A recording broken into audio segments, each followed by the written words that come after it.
Hello everyone, I am Himani Suri and I welcome you all to Gradeup. Today we're going to discuss the editorials of 14th of December of the Hindu newspaper. Let's see which articles we're going to discuss today. Right. First article that we're going to discuss is Hazardous Ideas of Himalayas. This article is relevant for your GS paper 1, which the geography and disaster management section of GS paper 1 this is relevant for.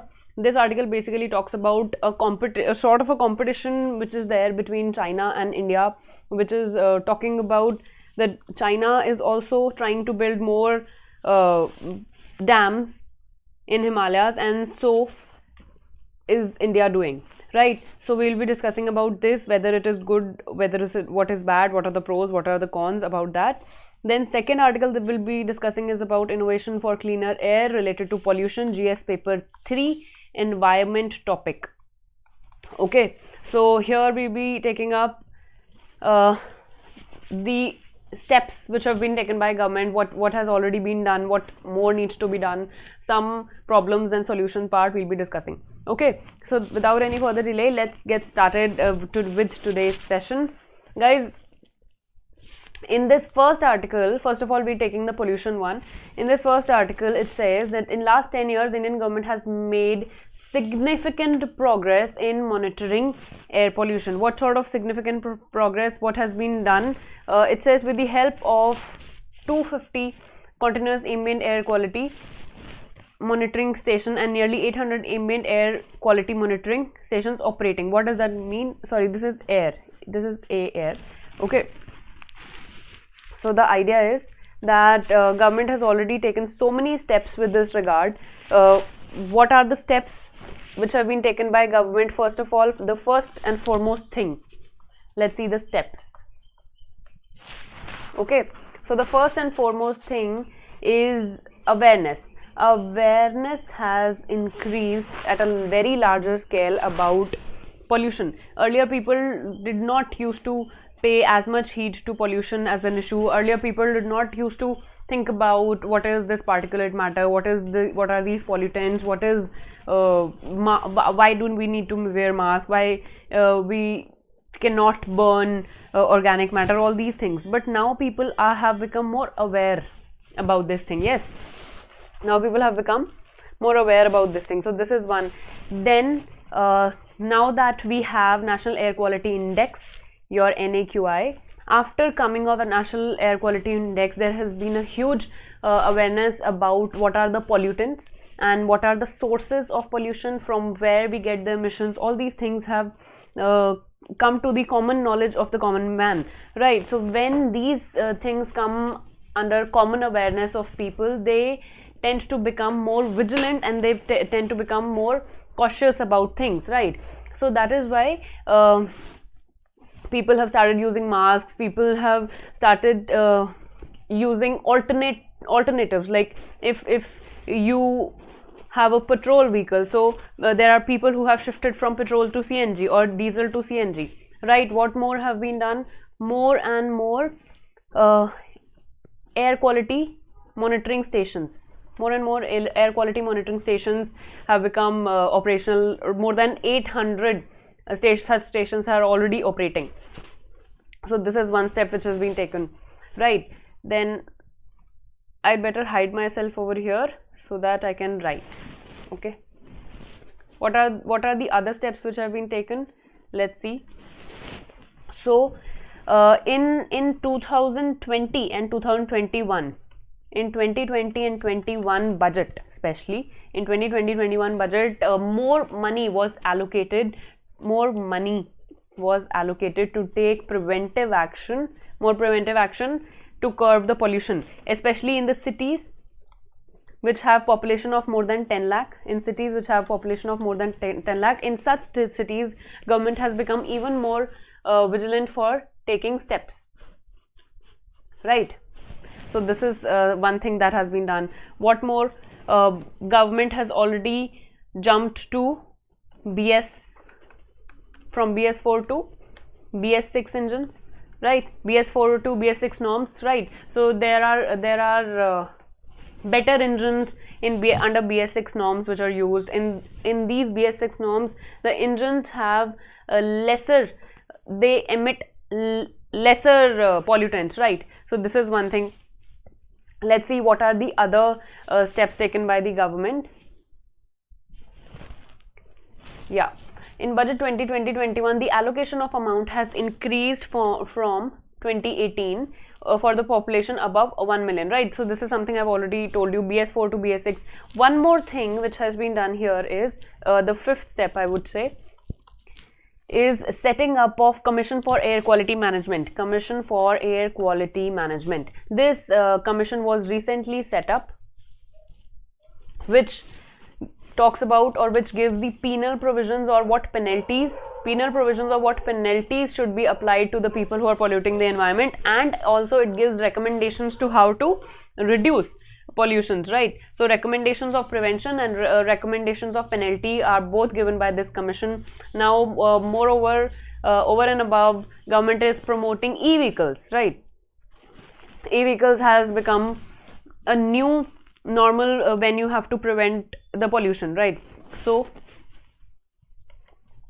e-vehicles in an emerging sector, especially in metro cities where pollution is a big problem. Then we have Pradhan Mantri Ujjwala Yojana. What it has done, it has led people to shift more towards LPG usage. Okay, people are shifting from kerosene stoves or kerosene as a cooking fuel to more LPG, right? Why is it useful, or why is it happening? Because when people will shift to LPG, there will be lesser emissions, right? Obviously in rural areas. So to prevent indoor pollution, this is very, very important. To prevent indoor pollution, this is very important. Okay, so these are some measures or steps which have been taken by government so far, but still we know that we have to do a lot more to really make things happen, right? We have to still do a lot more to really reduce the emissions and reduce the pollution levels. So with institutions in India, it should be institutions in India are working on air pollution control. Indian Agricultural Research, IARI, Indian Agricultural Research Institute, PUSA biorecomposer. Now there are some steps, or these are solution part. This is the solution part. Writer is talking here about there are so many different startups, different research institutes which have come up with some solutions. So writer is listing down some solutions like IARI's PUSA biodecomposer is helping in reducing pollution. How? It helps in controlling the problem of stubble burning, which turn crop residue into manure. So this decomposer has given one option of turning the stubble is the leftover crop residue in the farmlands. It can turn this stubble into manure, right? So this will have, of course, dual benefits. One, it will increase the availability of manure, and it will also reduce the problem of stubble burning, right? So this is one solution. Second, UNDP, United Nations Development Program, UNDP also promotes a filterless retrofit device. Okay, so this filterless retrofit device is another device or invention by a startup. Okay, ये क्या करती है? ये retrofit device basically आपकी जो air quality है, मतलब आप polluted emissions आप air में नहीं छोड़ सकते, ठीक है? You have to first filter it. Okay. So this device for cutting particulate matter at source, यानी कि आपके इंडस्ट्री से जो emissions हो रहे हैं वो emissions directly उससे जो particulate matter निकल रहा है वो directly atmosphere में नहीं जाएगा, वो पहले filter हो जाएगा at the source जहाँ से वो emission हो रहा है. For example एक thermal power plant से emission हो रहा है, for example एक chemical industry से emission हो रहा है, right? तो उसका जो भी particulate matter है वो वहीं पे वो filter कर लेगा और clean air will go out into the atmosphere.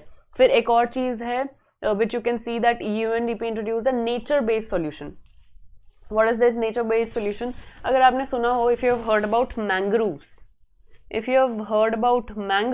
so these mangroves have a quality of breathing roots. Okay, they have breathing roots. So this same technology of breathing roots, also if you've heard about the word pneumatophores. Pneumatophores are the breathing roots of mangroves. Okay, so these breathing roots technology has been used to improve the indoor air quality. So these kind of disruptive technologies can be used to really work on the pollution issue and reduce it. Okay, so here writer is asking that are Indian institutions doing enough in controlling air pollution?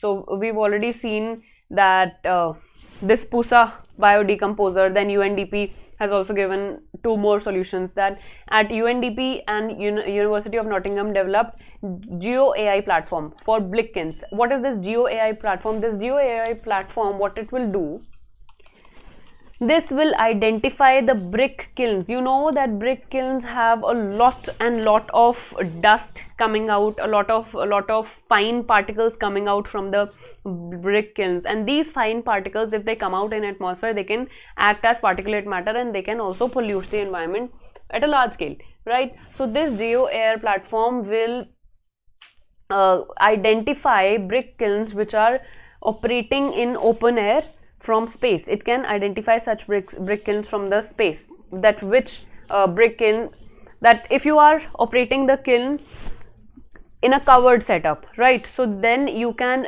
reduce and prevent the dust from going out in the atmosphere and thus reducing the particulate matter. But if it is operating in open, of course all the dust and the particulate matter will go out, right? So you can identify this from space.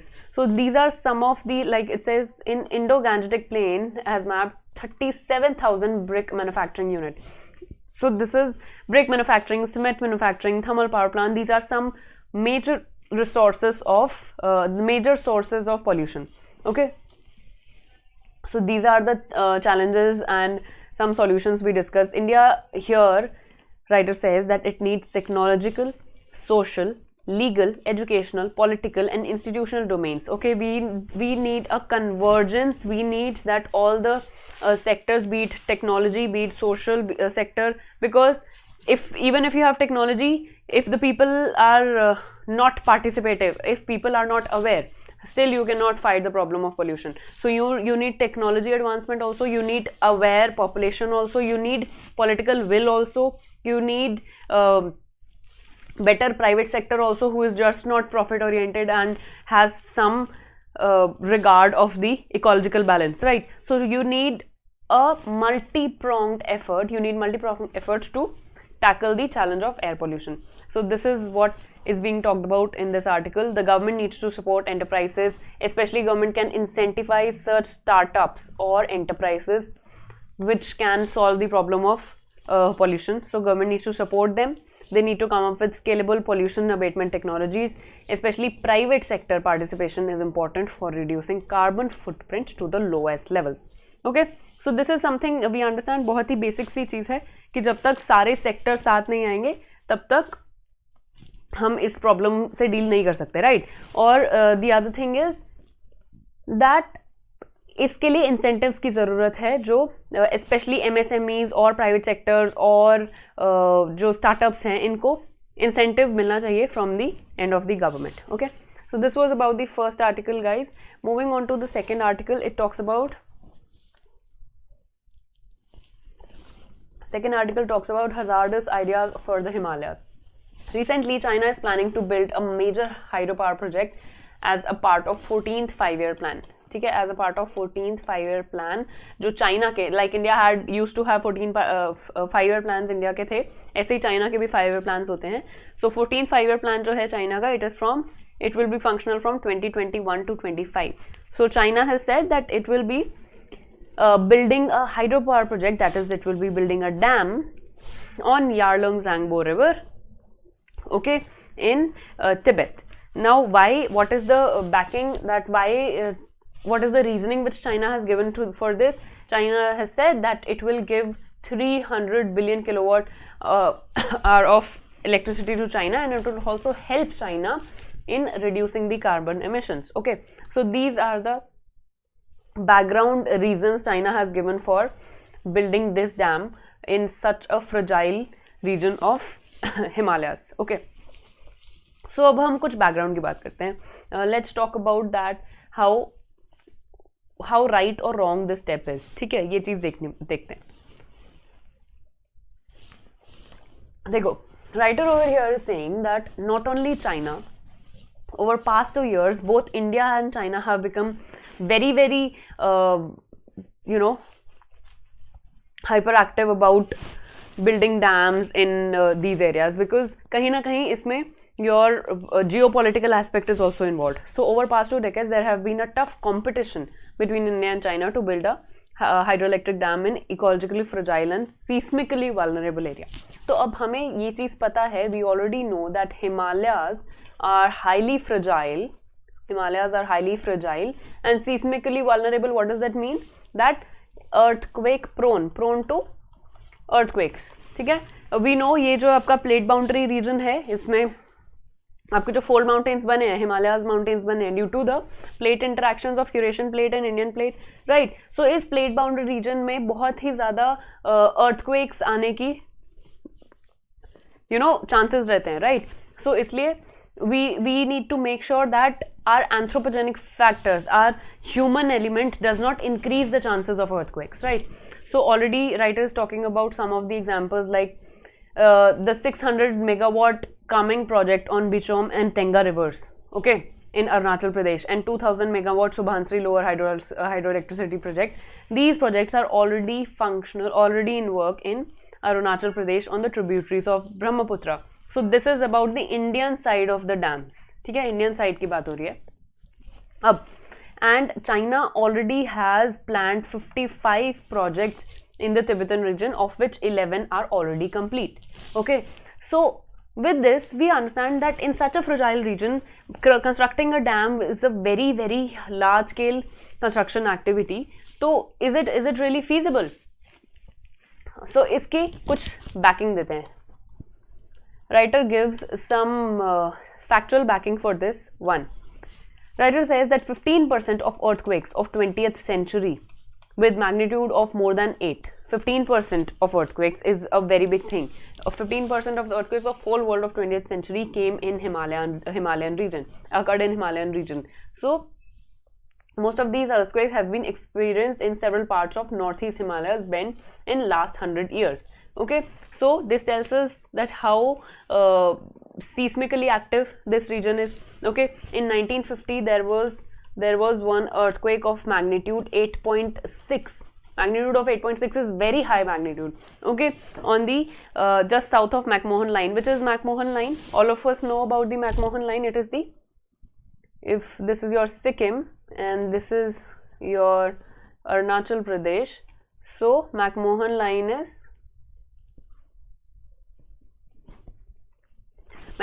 is this one, boundary between China and India. In the Arunachal Pradesh boundary between China and India. Okay, so this is one, right, something like this. Fine.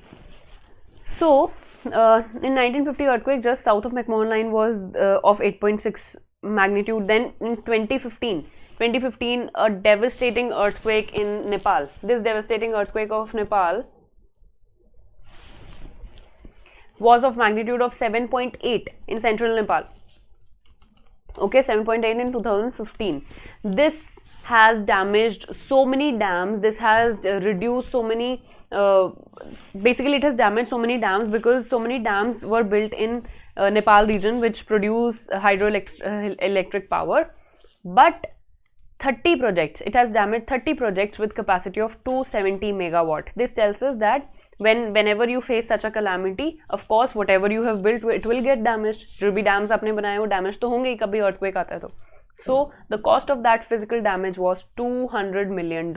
Okay, such a huge cost. So this is one thing. So what are the causes of these environment impacts? जो आपको इतनी ज़्यादा cost bear करनी पड़ रही है, ठीक है, इसके causes क्या हैं? What are the causes? So basically अगर obviously इतने fragile area में, इतने seismically active area में, और जहाँ पे अगर earthquake नहीं भी आता है but इतनी steep slopes हैं, हिमालयाज की इतनी steep slopes हैं कि landslide की जो chances हैं वो हमेशा ही बने रहते हैं. Okay, so there are always chances of landslides, there are always chances of heavy siltation. So let's take these one by one.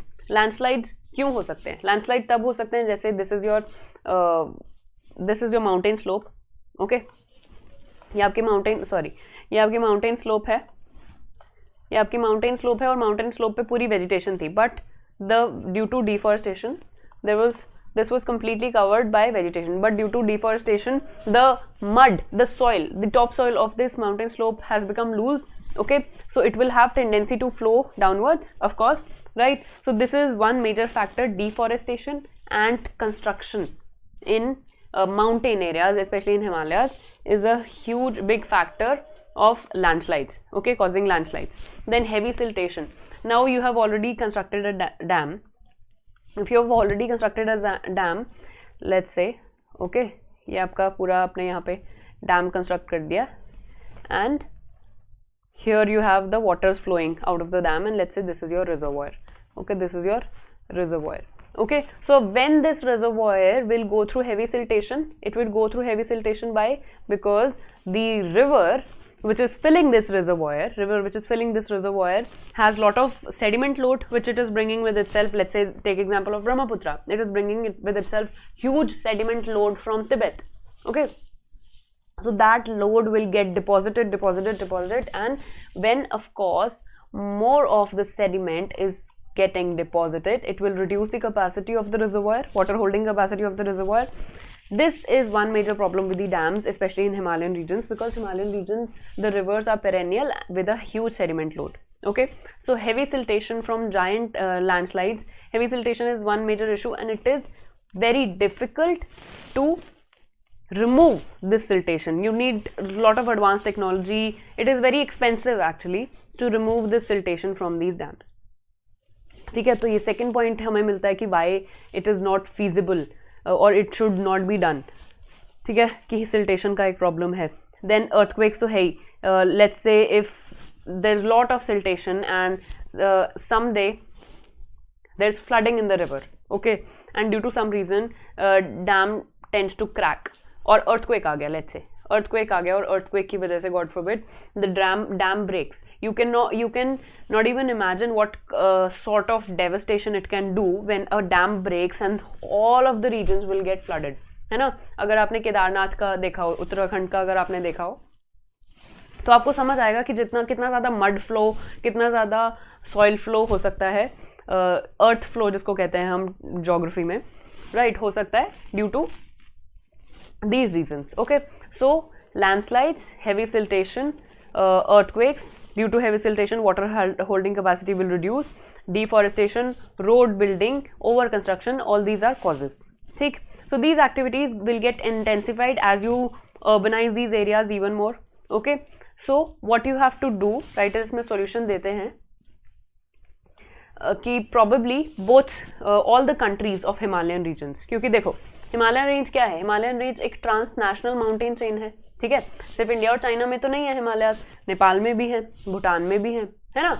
तो what we need to do is, other countries में भी है. So Himalayan range is the chief driver of Asian climate. It is the source of numerous river systems, and these river systems provide water to billions of people.